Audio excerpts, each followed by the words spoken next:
আসসালামু আলাইকুম রহমতুল্লাহি অবরকাতু। প্রিয় দর্শক, আজ আমরা খুবই সুন্দর একটি ভিডিও নিয়ে আপনাদের সামনে হাজির হয়েছি, যেখানে দুইটি বিষয়কে উল্লেখ করব।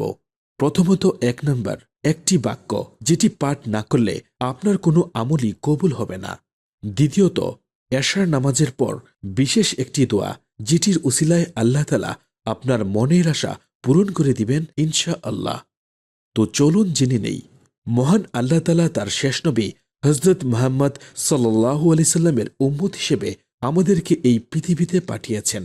তাই আল্লাহর পানা পেতে এবং রহমতের শীতল ছায়া এবং ছোঁয়া পেতে আমরা আল্লাহর বিভিন্ন ধরনের আমল আমরা করে থাকি। আসুন জেনে নেই যে দোয়া পাঠ না করলে আপনার কোনো আমলই কবুল হবে না। আর সেই আমলটি হল বিসমিল্লাহির রহমানির রহিম। রাসূল সাল্লাল্লাহু আলাইহি সাল্লামের মতে যে আমল বিসমিল্লাহির রহমানির রহিম পাঠ করে শুরু হয় তা কখনোই আল্লাহর কর্তৃক প্রত্যাখ্যান হয় না, অর্থাৎ সেটা কখনোই আল্লাহর নিকট থেকে ফেরত দেওয়া হয় না। আল্লাহ সেই দোয়া কবুল করে নেন। তো চলুন এই সম্পর্কে আমরা একটা হাদিস জেনে নেব। হযরত জাবের রাদিয়াল্লাহু আনহু থেকে বর্ণিত, তিনি বলেন, আমি রাসূল সাল্লাল্লাহু আলাইহি সাল্লামকে বলতে শুনেছি যে বিসমিল্লাহ এটি প্রার্থনা কবুল হওয়ার প্রথম শর্ত।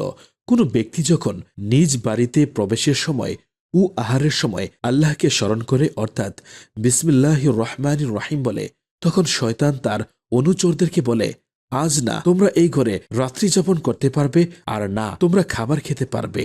অপরদিকে বান্দা যখন বাড়িতে প্রবেশকালে আল্লাহ তাআলাকে স্মরণ করে না, অর্থাৎ বিসমিল্লাহির রহমানির রহিম এটি বলে না, তখন শয়তান বলে, তোমরা রাত্রি যাপন করার স্থান পেলে। আর যখন আহারকালেও আল্লাহ তাআলাকে স্মরণ করে না, অর্থাৎ বিসমিল্লাহির রহমানির রহিম বলে না, তখন সে তার চেলাদেরকে বলে, তোমরা রাত্রি যাপনের জন্য স্থল এবং নৈশভোজ উভয়ই আজকের জন্য পেয়ে গেলে। যে কোনো কাজে, এমনকি স্ত্রী সহবাসের সময়ও বিসমিল্লাহ দিয়ে শুরু করতে হবে। যেমন সহবাসের সময় বিসমিল্লাহ সমন্বিত একটি দোয়াও রয়েছে। হযরত ইবনু আব্বাস রাদিয়াল্লাহু আনহু থেকে বর্ণিত, তিনি বলেন, নবী সাল্লাল্লাহু আলাইহি সাল্লাম বলেছেন, তোমাদের মধ্যে কেউ তার স্ত্রীর সাথে মিলনের পূর্বে যেন এই দোয়াটি পড়ে নেয়, বিসমিল্লাহি আল্লাহুম্মা জান্নিবনাশ শাইতানা ওয়া জান্নিবিশ শাইতানা মা রাযাকতানা, যার অর্থ, হে আল্লাহ, আপনার নামেই আরম্ভ করছি। হে আল্লাহ, আপনি আমাদের শয়তান থেকে দূরে রাখুন, এবং এই মিলনের দ্বারা আমাদের যদি সন্তান দান করেন তাহলে তা থেকেও শয়তানকেই দূরে রাখুন। প্রিয় দর্শক, এই দোয়াটি পড়ার পর মিলন করলে তাদের কিসমতে যদি কোনো সন্তান থাকে তাহলে শয়তান তার কোনো ক্ষতি করতে পারবে না, এবং এই সন্তান সহি নেককার সন্তান হবে, এবং সহবাসের সময় শয়তান ওয়াসওয়াসা দিতে পারবে না। হযরত আবু হুরায়রা রাদিয়াল্লাহু আনহু হতে বর্ণিত, রাসূলুল্লাহ সাল্লাল্লাহু আলাইহি সাল্লাম তাকে লক্ষ্য করে ইরশাদ করেন, হে আবু হুরায়রা, তুমি যখন ওযু করবে তখন বিসমিল্লাহ বলবে, তাহলে ফেরেশতাগণ তোমার ওযু শেষ না হওয়া পর্যন্ত তোমার জন্য নেকি বা পুণ্য লিখতে থাকবে। সুবহানাল্লাহ। তুমি যখন স্ত্রীর সঙ্গে সহবাস করবে তখন বিসমিল্লাহ বলবে, তাহলে যতক্ষণ পর্যন্ত না তুমি সহবাসের পর ফরজ গোসল শেষ করবে ততক্ষণ ফেরেশতাগণ তোমার জন্য পুণ্য লিখতে থাকবে।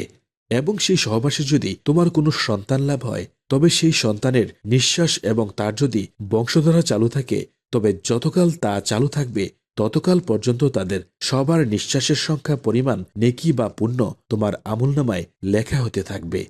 হে আবু হুরায়রা, তুমি যখন পশুর পিঠে চড়বে তখনও বিসমিল্লাহ বলবে, তাহলে তার সেই পশুর প্রতি কদমের চলনে তোমার জন্য পুণ্য লেখা হবে। আর যখন নৌকা চড়বে বা কোনো বাহনে চড়বে তখনও বিসমিল্লাহির রহমানির রহিম বলবে, তাহলে যতক্ষণ না তুমি তা থেকে নামবে ততক্ষণ পর্যন্ত তোমার জন্য পুণ্য লেখা হতে থাকবে। সুবহানাল্লাহ। সুতরাং বন্ধুরা, আমরা আমাদের জীবদ্দশায় বিভিন্ন রকম আমল করে থাকি। আল্লাহ তাআলার কাছে আমরা বিভিন্ন ধরনের প্রার্থনা করে থাকি। অতএব প্রার্থনা করার আগেই আমাদেরকে বিসমিল্লাহির রহমানির রহিম বলে শুরু করতে হবে, না হলে আল্লাহ তাআলা আমাদের কোনো দোয়াই কবুল করবেন না। প্রিয় দর্শক, ভিডিওটির এই পর্যায়ে আমরা এখন জানব এশার নামাজের পর বিশেষ একটি দোয়া, যেটির উসিলায় আল্লাহ তাআলা আপনার মনের আশা পূরণ করে দিবেন ইনশা আল্লাহ। আমরা সকলেই জানি, মানুষ আশরাফুল মাখলুকাত। আল্লাহ তাআলা মানুষকে অনেক ভালোবেসে এই পৃথিবীতে খেলাফতের দায়িত্ব দিয়ে সৃষ্টি করেছেন, আর মানুষের জন্য শ্রেষ্ঠ রাসূল হিসেবে প্রেরণ করেছেন প্রিয় নবী সাল্লাল্লাহু আলাইহি সাল্লামকে। তিনি বিশ্ব মানবতার মহান শিক্ষক। মানুষের কল্যাণে আল্লাহর বিধান বাস্তবায়ন এবং প্রতিটি কাজের ব্যাপারে আদেশ উপদেশ পেশ করেছেন। পরকালের সফলতায় বর্ণনা করেছেন অনেক নসিহত। হযরত আবু মুসা আল আশআরী রাদিয়াল্লাহু আনহু বর্ণনা করেন, রাসূল সাল্লাল্লাহু আলাইহি সাল্লাম বলেছেন, হে আবু মুসা বা হে আব্দুল্লাহ, আমি কি তোমাকে জান্নাতের ধনাগার ধনভাণ্ডার লাভের একটি বাক্য বলে দেব না? আমি বললাম, হ্যাঁ, বলে দিন। তখন তিনি এই দোয়াটি বললেন। তিনি আরো বললেন, এই দোয়াটি পড়লে পূর্ববর্তী গুনাহ সগীরা গুনাহসমূহ মাফ করে দেওয়া হবে। এখন আমরা এশার নামাজের পর কিংবা ফজরের নামাজের পর নফল ইবাদত, জিকির, দোয়া ইত্যাদির জন্য একটু বেশি সময় পেয়ে থাকি। তাই আমরা অন্যান্য নফল ইবাদতের পাশাপাশি এই দোয়াটি একবার হলেও পড়া উচিত। ছোট ছোট আমলে আমাদের নেকির পাল্লা ভারী হতে পারে। হযরত আবু হুরায়রা রাদিয়াল্লাহু আনহু থেকে বর্ণিত, তিনি বলেন, মহানবী সাল্লাল্লাহু আলাইহি সাল্লাম ইরশাদ করেছেন, আল্লাহ পাক তোমাদের শরীর ও অবয়বের দিকে তাকান না, বরং তিনি তোমাদের অন্তর ও আমলের দিকে লক্ষ্য করেন। অন্য হাদিসে এসেছে, তোমার ঈমান খাঁটি করো, কারণ অল্প আমলই নাজাতের জন্য যথেষ্ট।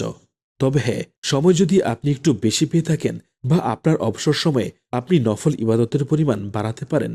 আবার আপনাকে এও বলছি না যে সাংসারিক কাজকর্ম ছেড়ে বা অন্যান্য গুরুত্বপূর্ণ কাজ বাকি রেখে আপনি সারাক্ষণ নফল ইবাদত করেন। উদ্দেশ্য যখন আপনি অবসর থাকবেন তখন পড়বেন, সেটা 2 মিনিট অবসর হলেও বিভিন্ন দোয়া জিকির করতে বা পড়তে পারেন। আসল কথা হলো অলস সময় কাটাবেন না, কারণ অলস মস্তিষ্ক শয়তানের আড্ডাখানা। কোনো একটা জমিতে চাষ না করলে সেখানে তো আগাছা জন্মাবেই। আগাছার জন্য আপনাকে পরিচর্যা করতে হয় না, কিন্তু ফসলের জন্য করতে হয়। তাই জীবনের প্রতিটি মুহূর্ত অর্থবহ কাটানোর চেষ্টা করবেন। আপনি 10 সেকেন্ড সময় পেলেও 5 বার আস্তাগফিরুল্লাহ পড়ার সুযোগ পাচ্ছেন। যাই হোক, আজকের দোয়াটি হল লা হাওলা ওয়ালা কুওয়াতা ইল্লা বিল্লাহ, যার অর্থ আল্লাহ ছাড়া কোনো ভরসা নেই, কোনো ক্ষমতা বা শক্তি নেই। এই দোয়াটি সম্পর্কে আরেকটি হাদিসে রাসূল সাল্লাল্লাহু আলাইহি সাল্লাম বলেছেন যে, লা হাওলা ওয়ালা কুওয়াতা ইল্লা বিল্লাহ কেউ যদি 100 বার পড়েন তাহলে তার পূর্ববর্তী যত গুনাহ সগীরা আছে সব ক্ষমা করে দেওয়া হবে। সুবহানাল্লাহ। প্রিয় দর্শক, এখনো কি আপনারা গান শুনে, সিনেমা দেখে কিংবা নাটক সিরিয়াল দেখে সময় নষ্ট করবেন, নাকি বেশি বেশি আল্লাহর জন্য ফরজ ইবাদতের পাশাপাশি সুন্নত ও নফলের আমল করবেন? সিদ্ধান্ত আপনার, সময়ও আপনার, আমলনামাও আপনার। আমাদের দায়িত্ব হচ্ছে আপনাদের বারবার স্মরণ করিয়ে দেওয়া, কিন্তু আমল করার কাজটা আপনাকেই করতে হবে। ভিডিওটা দেখার পর 5টা মিনিট একটু ভাববেন, আসলে আপনি নিজের জীবনের বেশিরভাগ সময় কেন অহেতুক কাজে ব্যয় করছেন? এই সময় কি আল্লাহর দোয়া, জিকির বা ইস্তেগফার করা যেত না? নিজের প্রয়োজনীয় কাজগুলো করা যেত না? অথচ সেগুলো না করে যদি বাজেভাবে সময় অপচয় করেন, খারাপ চিন্তা করেন কিংবা যদি খারাপ বন্ধুদের সাথে সময় কাটান আর যদি পাপের মধ্যে মগ্ন থাকেন, তাহলে মনে রাখবেন, যে ইবাদত আপনাকে পাপ বিমুখ করতে পারে না, সেই ইবাদতের প্রতি আপনাকে আরো যত্নশীল হতে হবে। তবেই দেখবেন আপনার অজান্তেই আল্লাহ আপনাকে সাফল্যের স্বর্ণশিখরে পৌঁছাবেন, তথা আপনার মনের আশা অনুযায়ী আপনাকে আরো বেশি কিছু আল্লাহ দিতে পারেন ইনশাআল্লাহ। প্রিয় দর্শক, আজকে আমরা ছোট 2টি বিষয় নিয়ে আপনাদের সামনে আলোচনা করলাম, যে 2টি বিষয় অত্যন্ত একটি গুরুত্বপূর্ণ বিষয়। আমরা প্রত্যেকটা কাজে, প্রত্যেকটা মুহূর্তে, আমরা খাবার সময়, ঘুমানোর সময় বা সহবাস করার সময় কিংবা কোনো কাজকর্ম করার সময়, সব সময় আমরা বিসমিল্লাহির রহমানির রহিম বা বিসমিল্লাহ এটি বলে শুরু করব এবং সময় অপচয় না করে সৎ কাজ ও প্রোডাক্টিভ কাজে সময় ব্যয় করব ইনশাআল্লাহ। আল্লাহ তাআলা যেন আমাদের সবাইকে সহি বুঝ দান করেন। আমিন। আল্লাহ হাফেজ।